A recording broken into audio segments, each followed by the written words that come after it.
Shalom. This is Rabbi Abraham Fisher speaking to you for Parsha highlights and insights. We have a little bit of a technical problem with enabling you to see the outline that I prepared for this Parsha, but we'll do the best that we can nonetheless. This week's Parsha is the beginning of a new Sefer Shemot.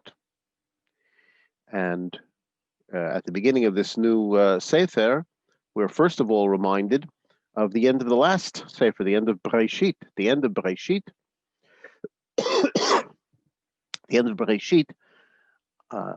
Yaakov and the entire family are now living in Egypt.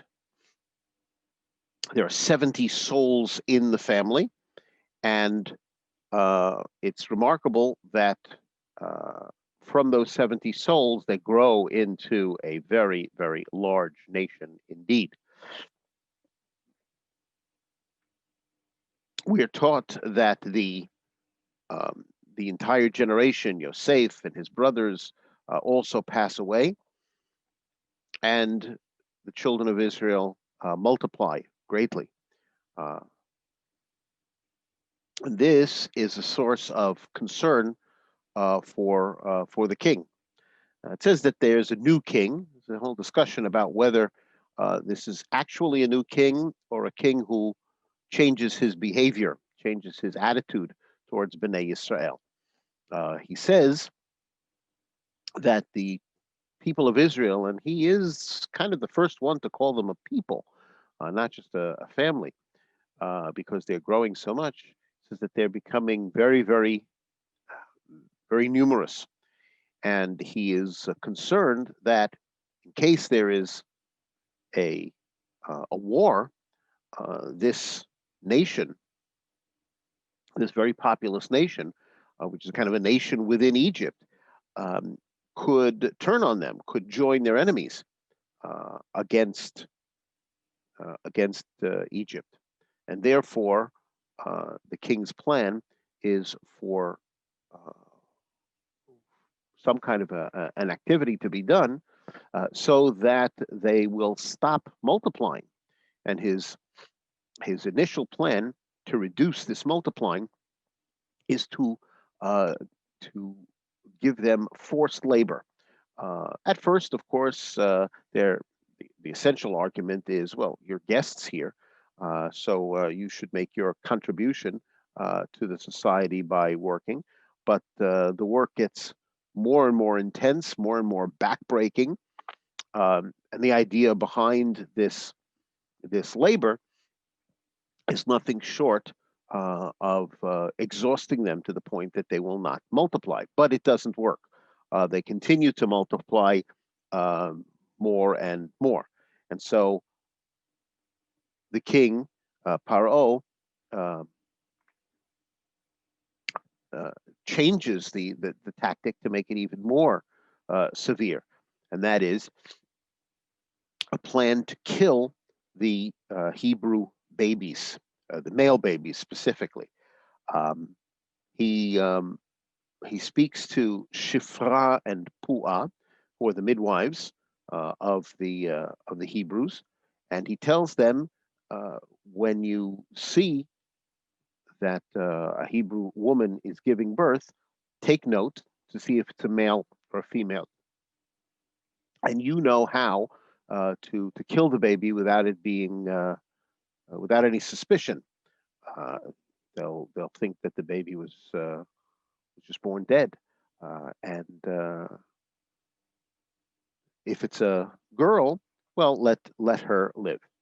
But the midwives, Shifra and Puah, with whom Chazal say are to be identified with Moshe's mother and sister, Yocheved and Miriam, they disobey. They're fearful of God. They would not do something like this to violate the will of God, to just kill babies. And so they disobey, and they have a kind of an excuse.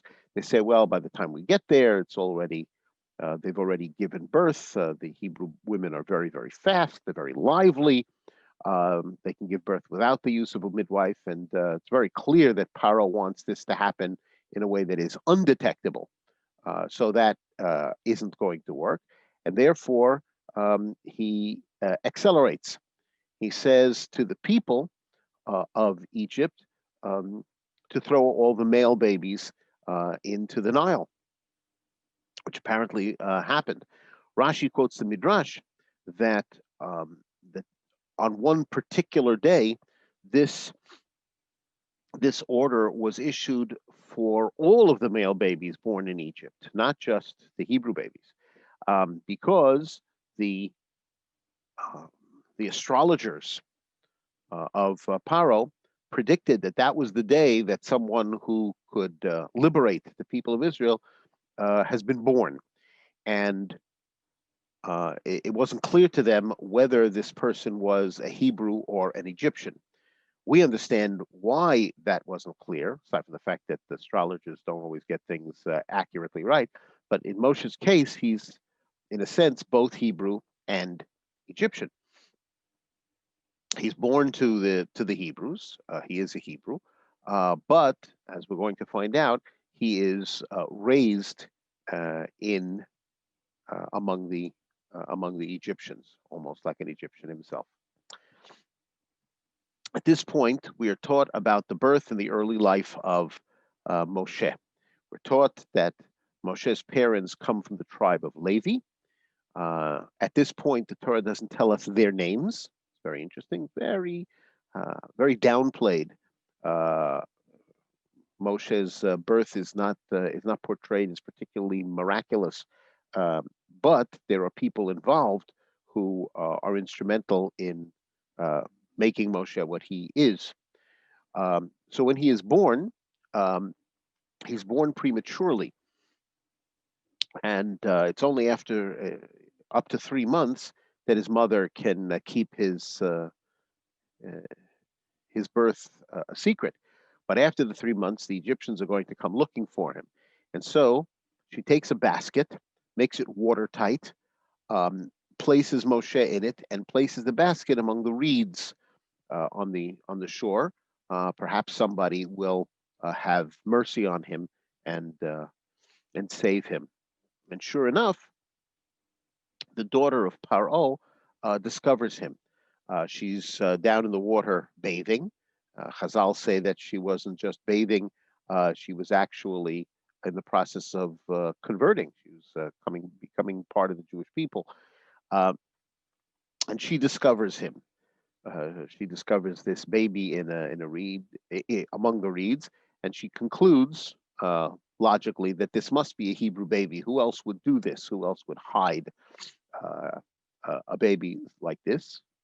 And she has compassion on him, and uh, the baby's sister, who is not named here, uh, we find, of course, later on that her name is Miriam. His sister's been standing by to see what is going to happen, and she steps forward and says, "Should I find a Hebrew woman to nurse him?" Possibly because he refused to nurse from anyone else, and so um, his actual mother comes to nurse him, and at the end of the period of nursing, he is raised by Paro's daughter. Her name is also not given here. Her her name, we find out in the book Divrei Hayamim, is Bitya, and she names him. She calls him Moshe, which comes from the word that means to draw out, because I drew him out of the water. And she raises him, and apparently he knows that he's a Hebrew, because as he grows older, he's been growing up in the palace, growing up in some comfort, but at a certain point, he wants to go see his brethren. He knows that he's a Hebrew, so he has some way of identifying with them. He wants to understand what their life is like. He's also been promoted. He's given certain responsibilities in Paro's palace. So when he goes out to see his brethren, he witnesses something very disturbing. He witnesses an Egyptian who is beating a Hebrew slave that Moshe, again, identifies as his brother.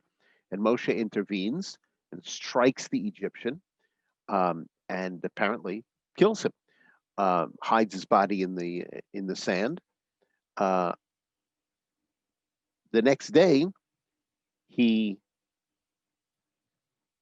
he witnesses something else that's disturbing, namely a fight between Hebrew slaves, between Israelites, and he tries to break up the fight. He is someone who cannot tolerate injustice.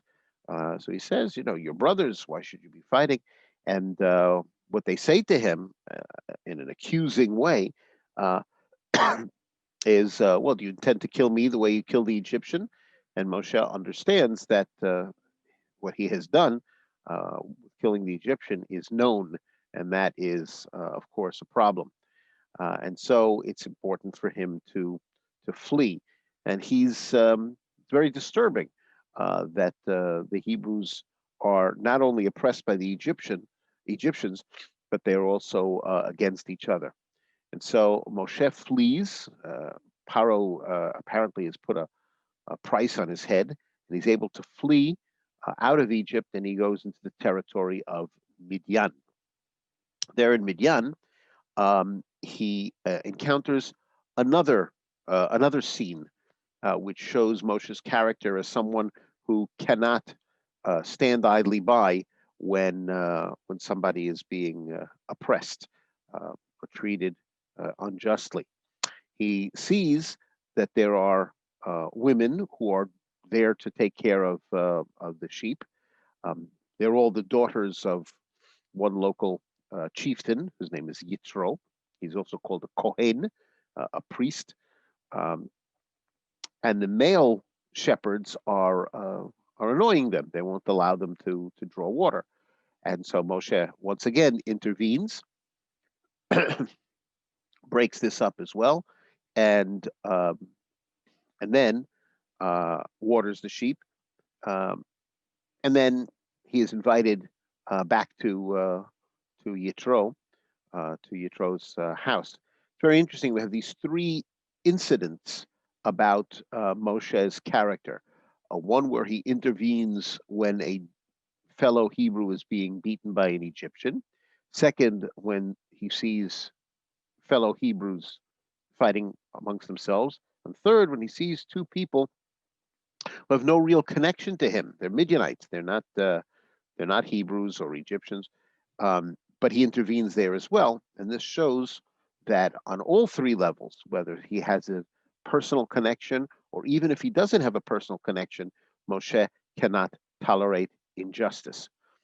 And this is why, says the Seforno, the name that he's given, Moshe, uh, draw out, doesn't only refer to the circumstances of his birth, but actually refers to a central part of his character, that he draws people out of oppression. And it portends the kind of person he's going to be. He's going to be the person to deliver Bnei Yisrael from the oppression of Egypt. So Moshe agrees to live with Yitro, and Yitro gives his daughter Tzipporah to Moshe as a wife. And the Torah also tells us about the first of their two children, whose name is Gershom, a stranger there. And this is because he still recognizes that he is a stranger. They are going to have another child, and we'll find out later on that his name will be Eliezer.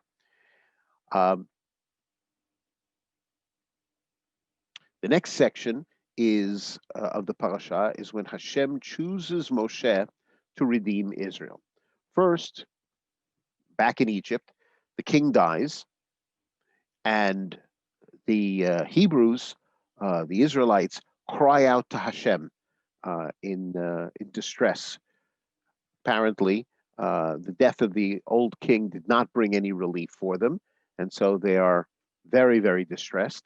And it's this crying out to Hashem that sets the process in motion that Hashem is going to redeem them. Moshe is working as a shepherd for Yitro, and he's very, very far away. He's in a place that that doesn't belong to anybody. He doesn't want the sheep to eat stolen grass.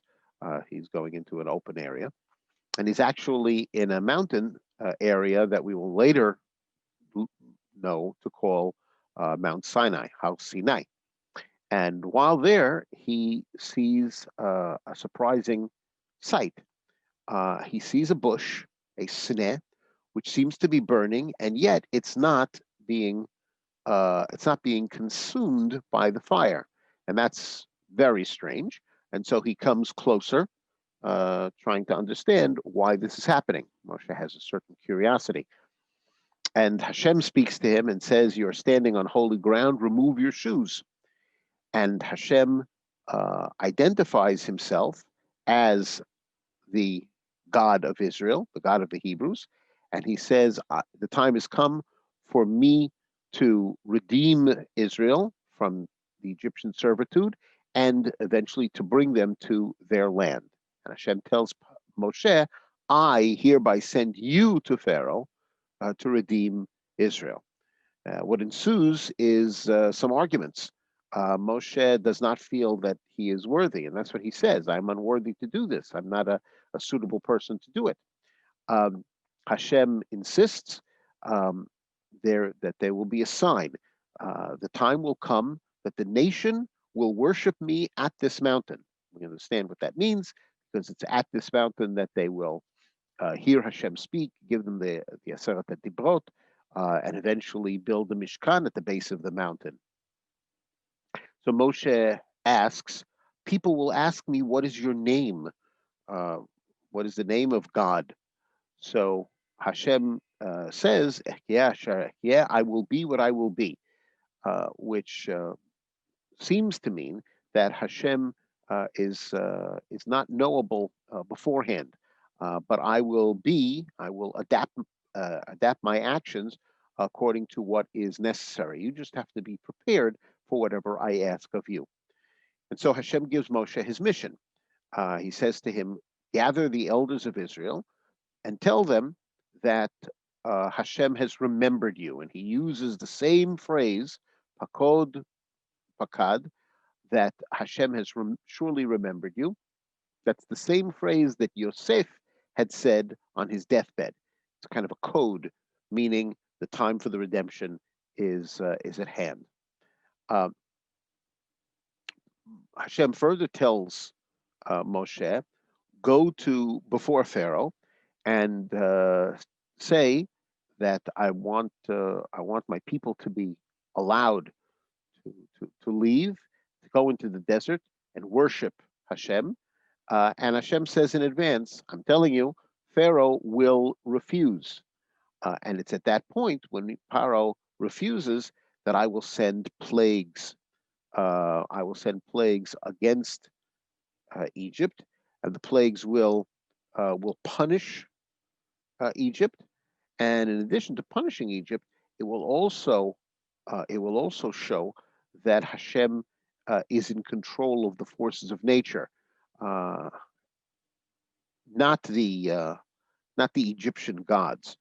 The Egyptians themselves need to be shown that their gods are not true, and the Hebrews also need to be shown this because there's plenty of evidence that during the time that they were in Egypt, they became more and more like the Egyptians in terms of idolatry.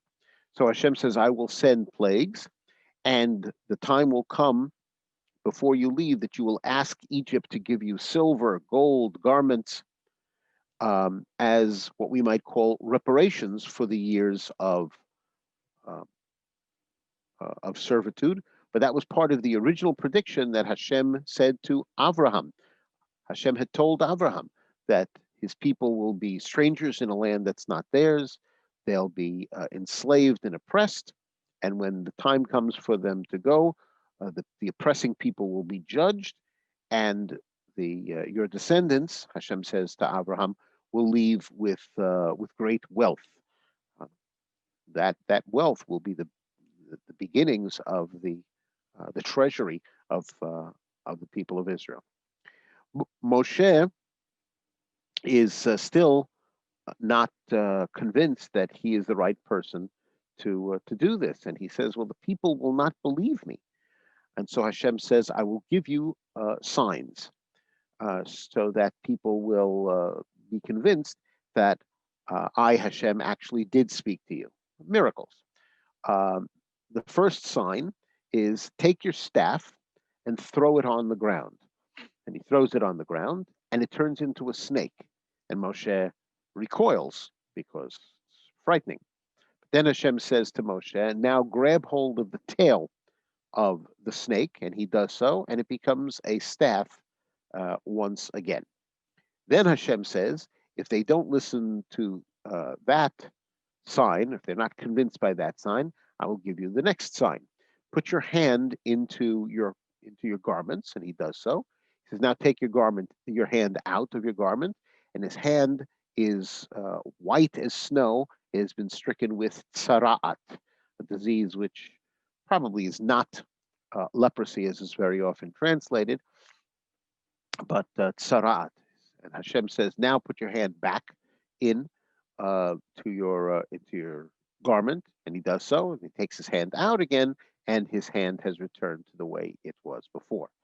The third sign that Hashem says, if they don't listen to those first two signs, is take some water from the Nile, spill it onto the ground, and it will become blood. Moshe still argues that he's not the right person for it. He says, I'm not a man of words. And Hashem says, I will instruct you. I am the one who makes people capable of speaking, not capable of speaking. You can be confident that I will be in control. And Moshe just says, well, send someone else. Send someone else you might send. And at this point, Moshe has, in a sense, run out of arguments, and Hashem is angry. And he says, your brother Aharon, you will meet up with your brother Aharon. Aharon is 3 years older than he is. He is capable of speaking. You will go together. He will be very happy to see you again after all these years. And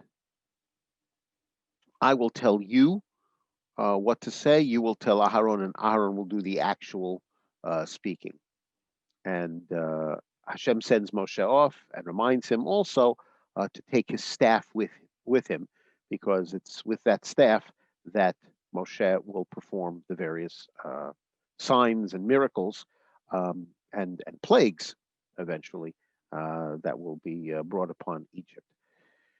And so Moshe begins the trip back to Egypt. First, he takes his leave of Yitro. He essentially asks permission of his father-in-law, and he begins. He brings his wife and children with him, and a very peculiar event happens while they are on the way back at an inn where they're staying.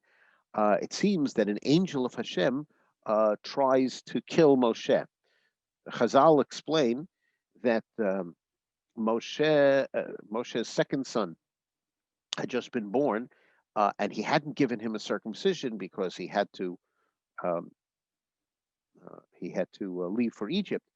And as long as he was traveling, that was acceptable. However, once he came to the inn, that's when he should have done the circumcision, and the angel was angry with Hashem, with Moshe rather, for this, and tries to kill Moshe. Tzipora understands that this is the problem, and she takes a flint knife and circumcises their son. And then the angel looses his grip on and Moshe and lets him go. Uh, it's In this context, I like to quote my wife, who says that while you're in the process of saving the world, don't forget you have responsibilities to your family as well. Moshe uh, fails, but fortunately, Tzipora saves him. And then they continue uh, to to Egypt. Aharon meets them, um, joins Moshe. He's very happy to see him. Chazal say that Aharon says to Moshe, "Why did you bring your family? I mean, you have to be here, but why bring your wife into this and your children into this situation as well? They should go back." And the Midrash says that they did go back to Midian.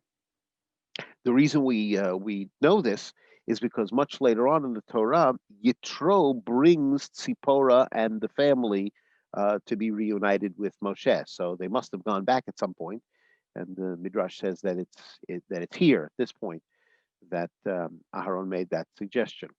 Moshe and Aaron tell the Israelites that the time of redemption has come.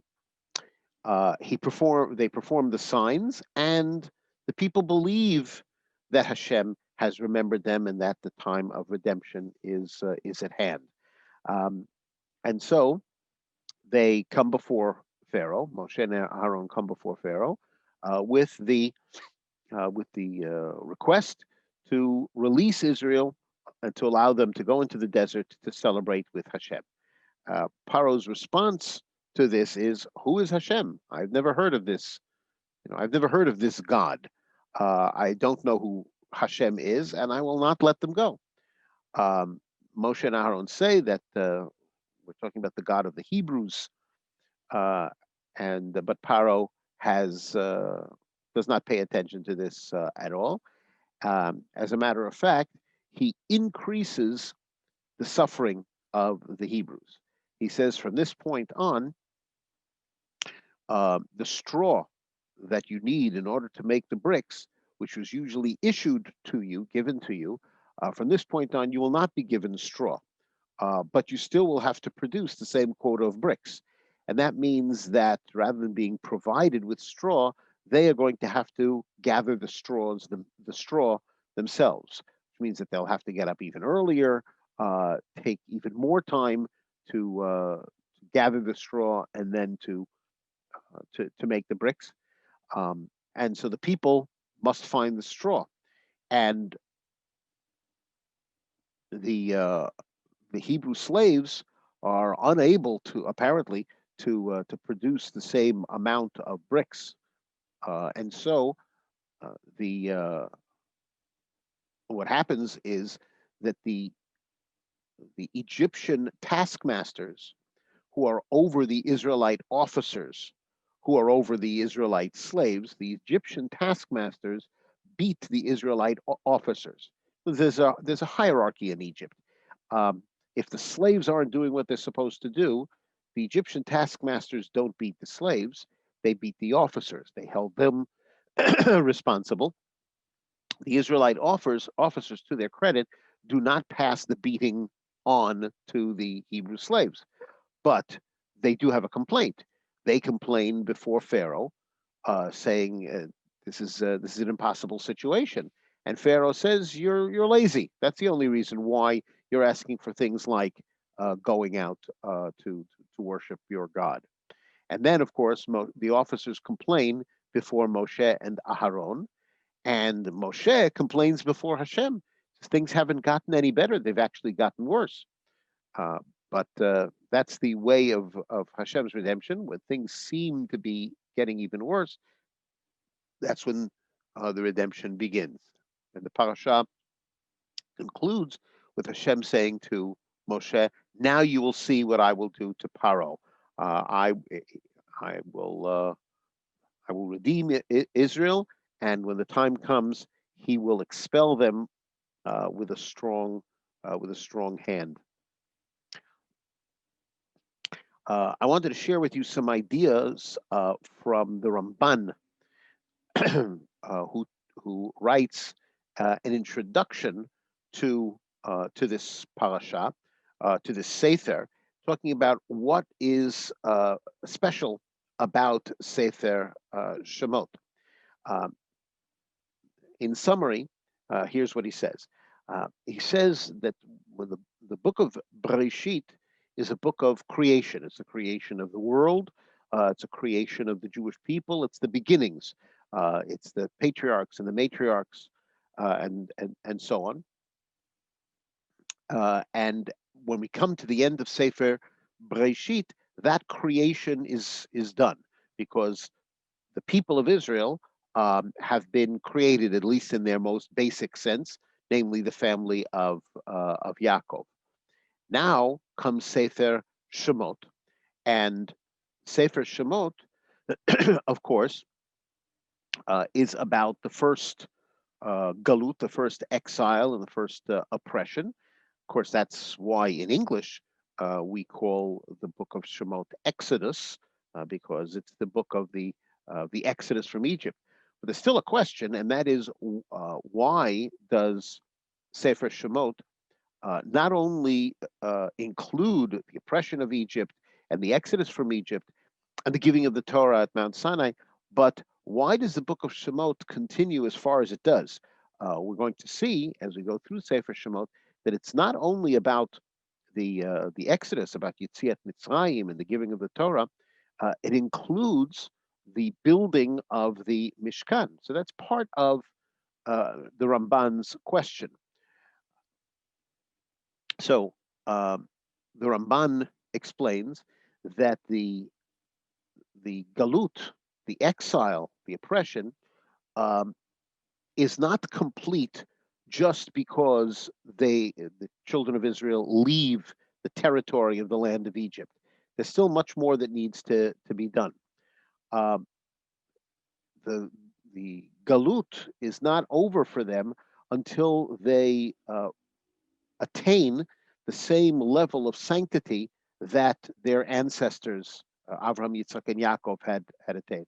When they came out of Egypt, they're no longer slaves, but they're still considered exiles because they were still in a land that doesn't belong to them. They were in the desert. They come to Mount Sinai and receive the Torah, and they build the Mishkan. Yes, they build the tabernacle.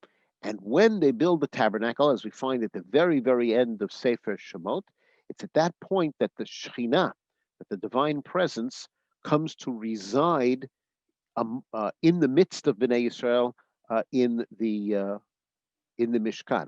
And so that is what the book of Shemot is really about. It's not just about the physical oppression. It's about the distance between Bnei Israel and the Shekhinah, the divine presence. And when the divine presence, after the Exodus, after the giving of the Torah at Sinai, and after the building of the Mishkan, when the divine presence returns to dwell, as it were, in the midst of Bnei Israel, then we see that the book of Shemot has come to its conclusion, because that's what the book of Shemot is truly about. Well, I hope you've enjoyed this little examination of Parashat Shemot, the beginning of Sefer Shemot, a different Sefer. This is not a Sefer about families. This is a Sefer about a people, the people of Israel, and their origins and travails and triumphs. This has been Rabbi Avraham Fisher for Parasha Insights and Highlights and Insights. And I look forward to being with you again next time. Shalom.